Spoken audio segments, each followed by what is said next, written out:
Okay, everyone, we've been at this now for 3.5 hours, and you've had every panel has been most impressive. I think you're in for a real treat with this next panel before we break for lunch. It's a group of 4 very bright, very powerful, very capable women, 3 of whom are North Carolina natives. One who's been here 25 years, raised her family here, so I thought that qualified her to be in the longleaf pine category. Welcome to the stage Paula Henderson, the Executive Vice President and Head of the Americas Region for SAS Institute, and this very esteemed panel.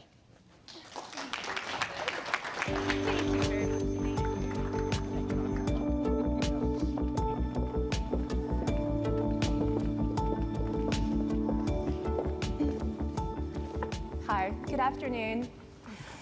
Well, it is truly my honor and privilege to be among these great ladies and all that they've accomplished. And so we've promised you that we're going to have the best panel so far. Okay? No pressure. Yes. We have a row of judges just to make sure we come through on that. So just wanted to start first with just a quick introduction. Paula Henderson, grateful to lead our America's Business for SAS. Been here for 22 years and love this company. And so happy to have Dr. Mary Beth Thomas, who we served on a board together, and she also is a part of our NC Biotech Center. So grateful to have you, Mary Beth. Thank you. Also Paula Stafford, who was the former president at Quintiles, which is headquartered here. We're grateful to be the global hub for CROs in North Carolina. And she ran clinical development for Quintiles and then has gone on to do other great achievements. And then Dr. Meg Powell, who has had multiple businesses and now runs a venture company called 501 Ventures.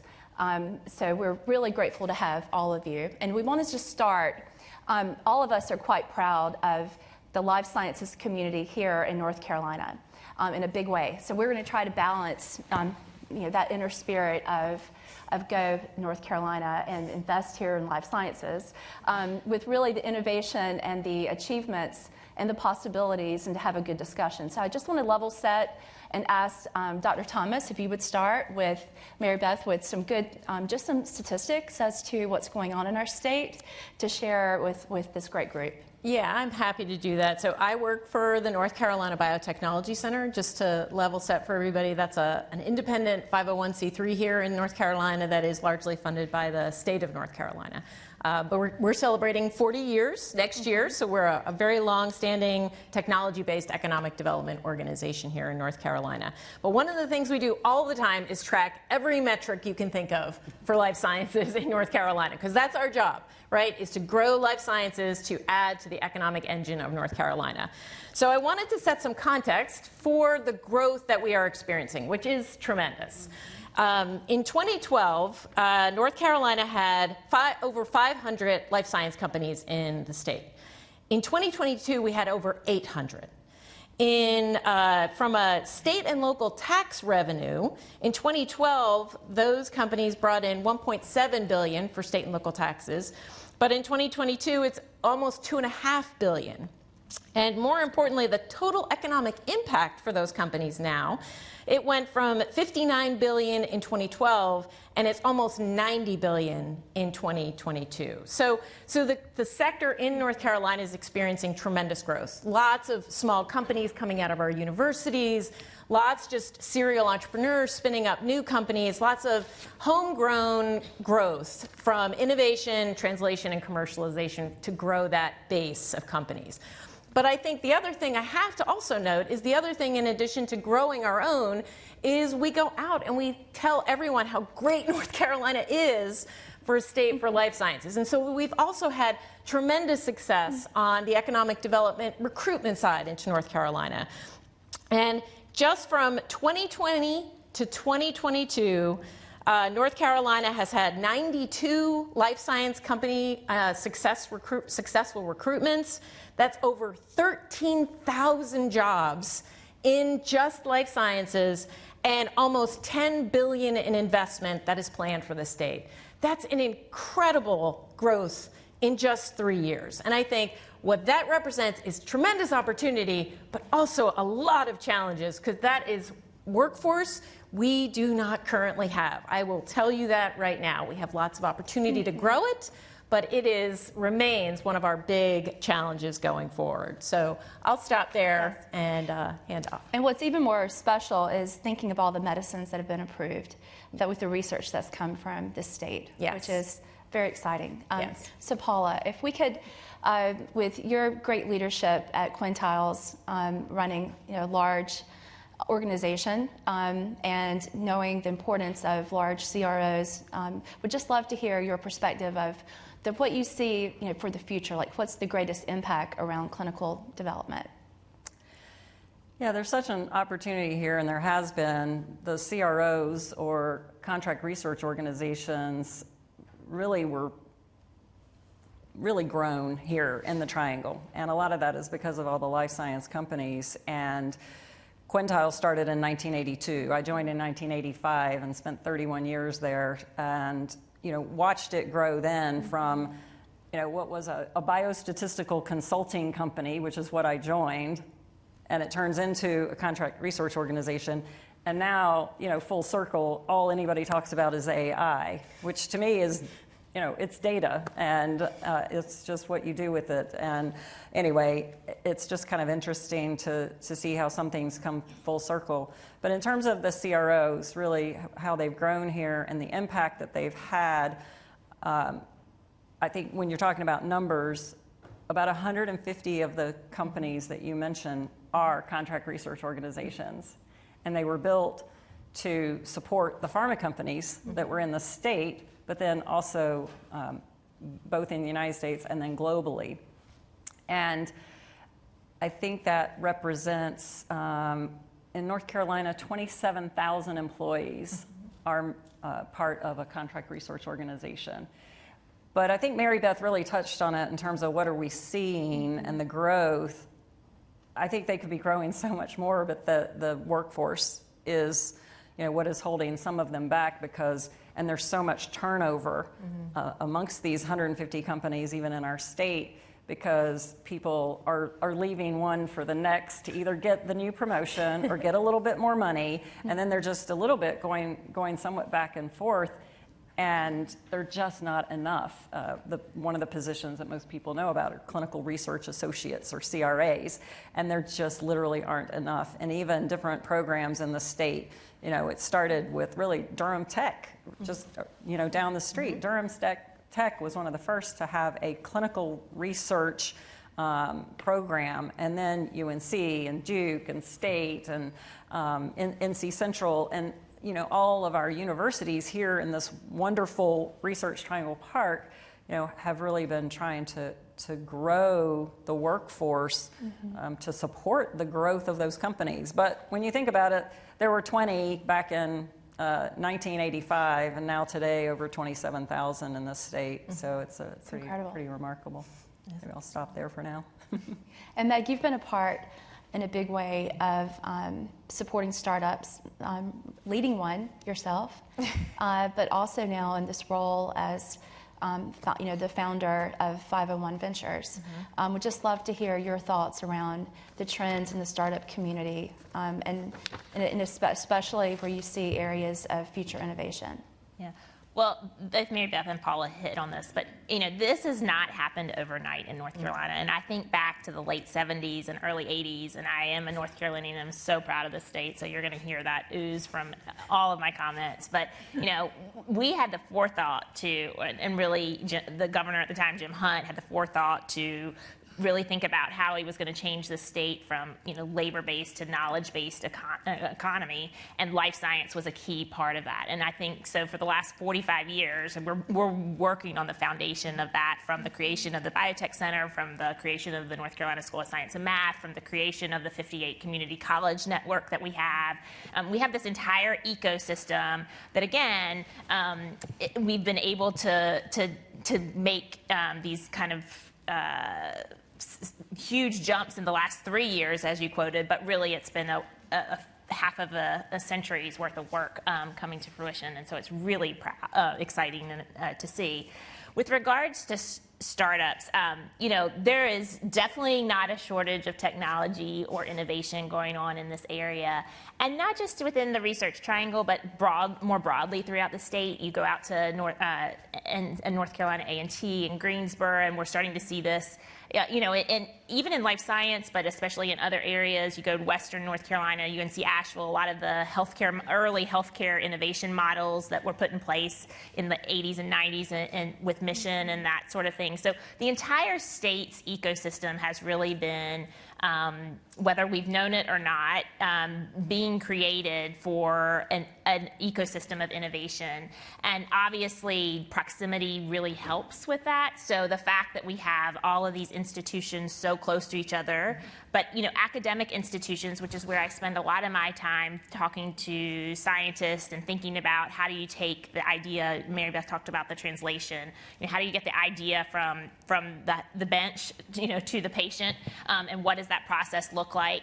But that only works when that ecosystem is coupled with commercial-minded, talent.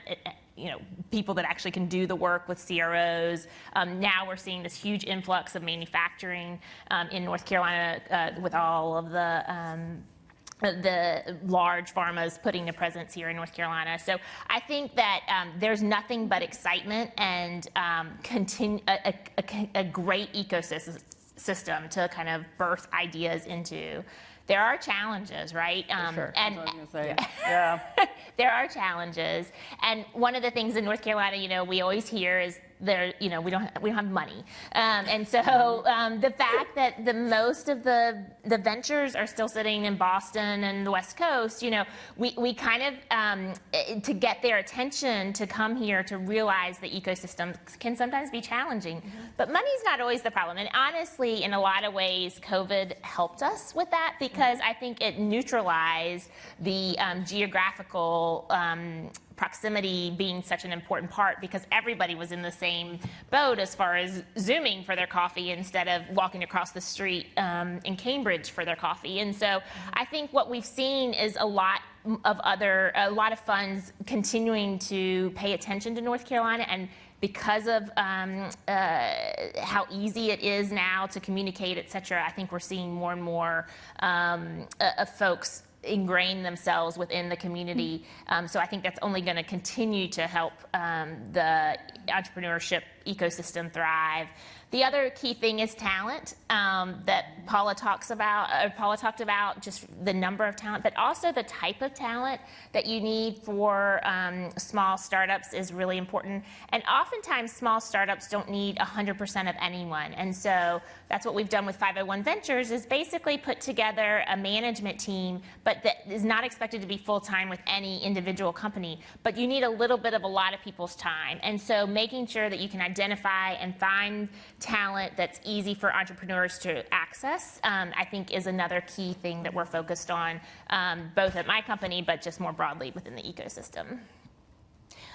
So I would, thinking of our platform here with Concordia, we've been a part of a SAS partnership with Concordia for a number of years, and have really seen the power of public-private partnerships. So would love just to hear your thoughts from any of you that, as far as what do you see working well, and where do you see areas of opportunity to do things better in North Carolina when it comes to public-private partnerships?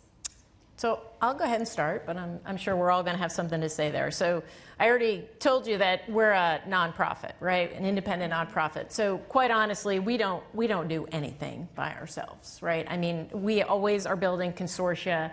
Those successes that I talked about, those are not just our successes. They are our ecosystem successes. I think, one of the previous panelists, I talked about that the job demand that we have.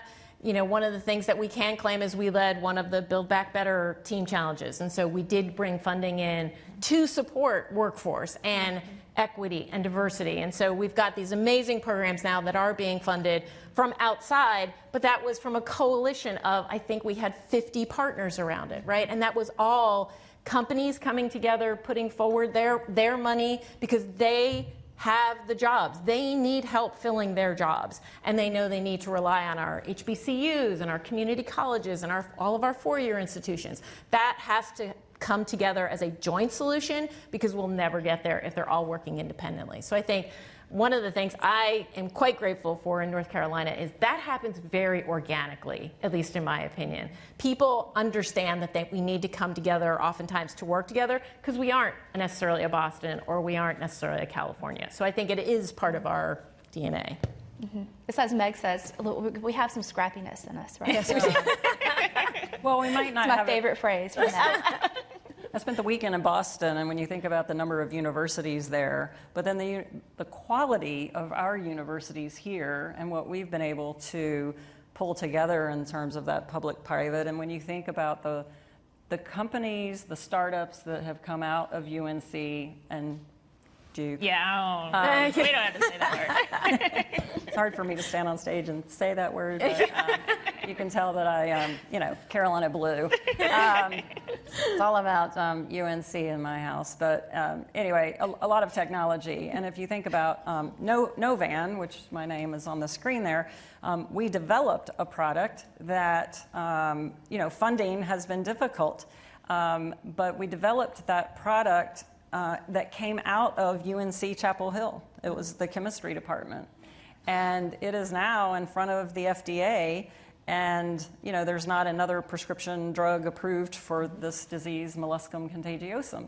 And it's very exciting that it has a PDUFA date. If you know what that is, it could be approved as early as January of next year. It'll be marketed by someone else. But just to see that innovation that came out of UNC and that partnership, and a lot of pride in our state to bring new products to market and, change lives for, many others. So. Yeah, I couldn't agree more. And I think, with scrappiness and being a little bit of the underdog, which, again, Boston and the Silicon Valley, you're constantly, and even San Diego to some extent, we're constantly kind of competing. But that brings the necessity for collaboration. And that also, I think, that spirit, they're not egos here, is the way I'd like to think about it, right? Like, scrappiness breeds a camaraderie, and you're in the trenches together. And I certainly feel that day in and day out with my colleagues, with people within my organization, and then collaborative organizations as well. We all have a deep passion for the work we're doing, for the region that we're doing it in, and the people that we're doing it with. And that combination is pretty unstoppable when it's going the way it is in this organization. And we all support the North Carolina Biotechnology Absolutely. organization. God bless you. There's a lot of support. That's right. There's a lot So of much support. support. Yeah. What they bring to the state on our behalf. I mean, in a lot of ways, you're the convener, I think, for your organization. I mean, my very first startup, we got a loan from the North Carolina Biotech Center that, quite frankly, with that gave us the support and gravitas to go attract investor money, because the Biotech Center had kind of given us a vote of endorsement. And that was so critical to, our success at the very beginning. And so it truly is, I think, a model. And I think a lot of other states have tried to copy it. True. The good news is we're ahead of the game, I think, with regards to both tenure and kind of just the examples now that you've delivered. So thank you for that. Well, I feel quite privileged to work for the organization. I've been working for the Biotech Center for 15 years now. But yeah, I think we do have tremendous impact in a lot of different areas. But the company area, for especially small companies here in North Carolina, we're incredibly proud of.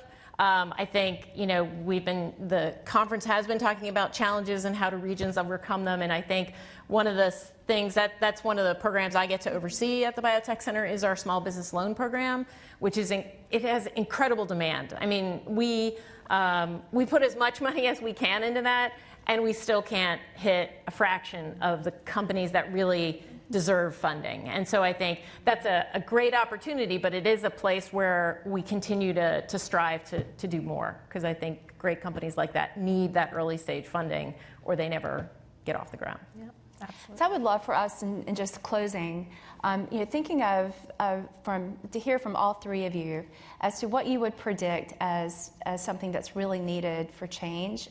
It doesn't have to be related to from a technology innovation perspective, more of, this is something that if we did the following, or this is something in the industry that the industry really needs to change to accomplish this in the future in order to have more medicines approved and to really save more lives.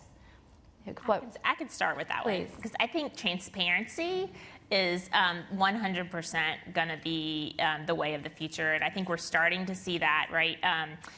With regards to the transparency of pricing throughout the ecosystem. And obviously I come from the pharma biotech center side, or pharma bio side of that, and we are the kind of the last, or the tip of the spear, or the last of the spear, I don't know how you want to look at it, that touches the patient when you go to pay your prescription.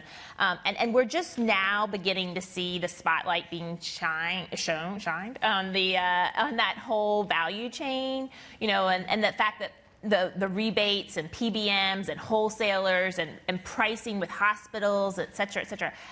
As a consumer, there's no other thing I buy that I have as little understanding or comprehension of how prices are set, what I'm paying, what the value of what I'm paying for is.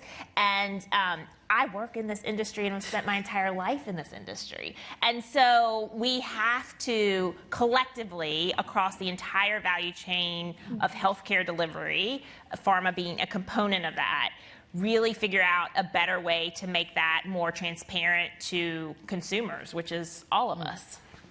I 100% agree. I was going to talk about drug pricing because, I think that the issues, and you see multiple big pharma companies are now suing the government over this, and it's not only going to, be an issue in big pharma, but it's the downhill impact to the smaller innovative companies who are not getting the funding because of the pressures coming towards drug pricing. I think the transparency is the word, because as I've gotten more involved and what you learn about where all of this money goes, it is not all in the pocket of the pharma company, and certainly not the small companies. And I just really fear that it's going to kill innovation at the grassroots level. Absolutely. And that worries me. The other thing is that we talked a lot about workforce, but the impact of workforce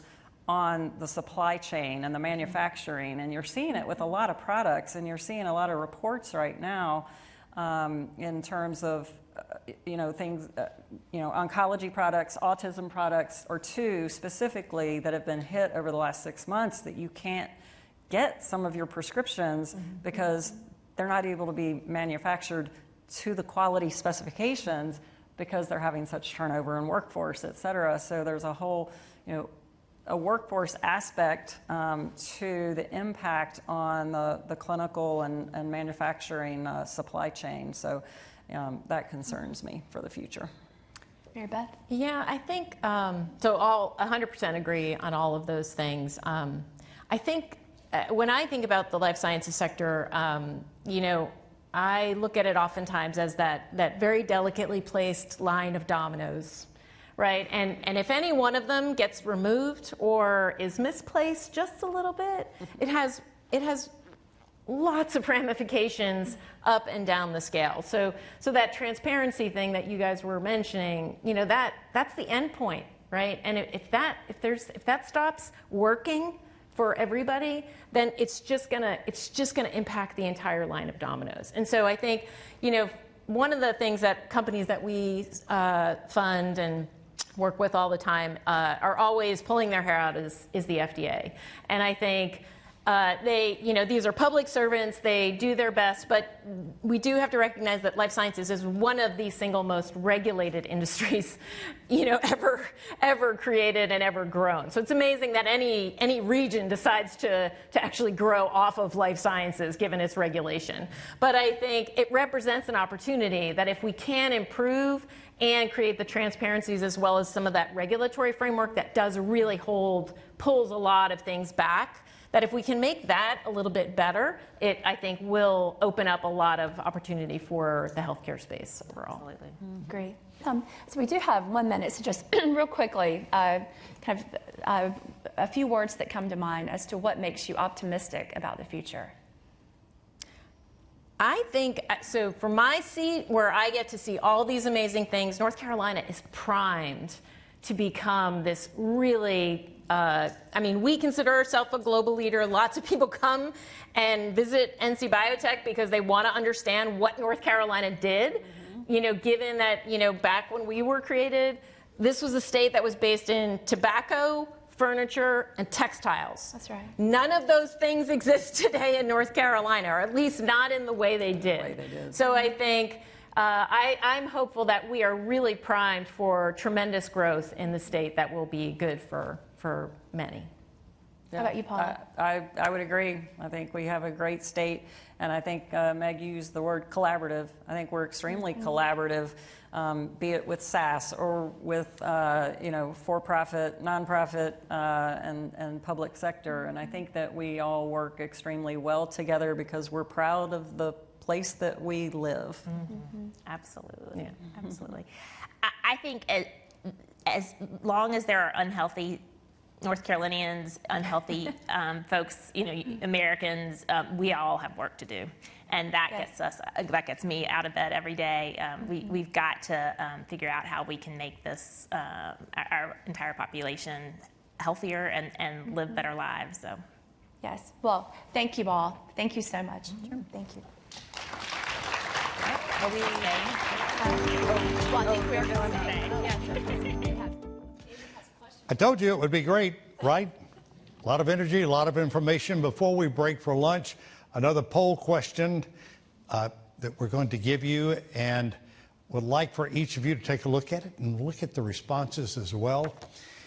The innovations in biotechnology within the research triangle have a huge impact on healthcare on a national scale. What's happening here in the nation? To what extent do you agree or disagree? I think you know our answers. Yeah. Why? I mean, give me a specific of why your agreement would be so strong. Well, I think a lot of the themes of what we talked about with, when underdog, scrappiness, being collaborative, some really amazing research that happens here, and some brilliant minds with a high concentration of PhDs that are in areas of the state that want to be a part of saving people's lives. Well said. Yeah. Okay. But with we are probably quite prejudiced about that. We might have a bias. I think most folks here are in agreement. To the panel, thank you very Thank you. much. Thank you, guys. Thank you.